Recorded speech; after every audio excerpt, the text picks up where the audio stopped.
New episode. तो आज हम इस डॉल को ब्राइड बनाने वाले हैं। हम ब्राइडल लुक में उसे सजाएंगे। सजाने से पहले पिछली बार हमने जो मेकअप इसके किया था उस मेकअप को थोड़ा सा साफ कर लेते हैं। तो मैं जल्दी से इस मेकअप को साफ कर लेती हूँ। तो इसको हमने अब फेस पैक लगा दिया है। तो इस फेस पैक को 5 मिनट बाद हम साफ कर देंगे। A few moments later. तो हम इसे अब साफ करेंगे। तो इसका चेहरा हमने साफ कर लिया है। अब इसके मेकअप को स्टार्ट करते हैं।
इसका मेकअप हो चुका है। तो हम इसे ज्वेलरी और साड़ी पहनाएंगे। तो मैं ये गहने और ये साड़ी पहनाने वाली हूँ।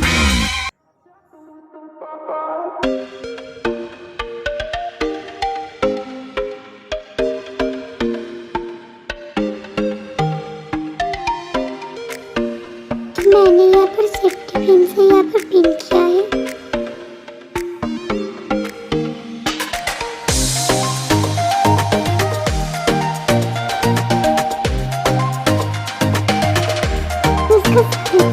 कंप्लीट हो गया है।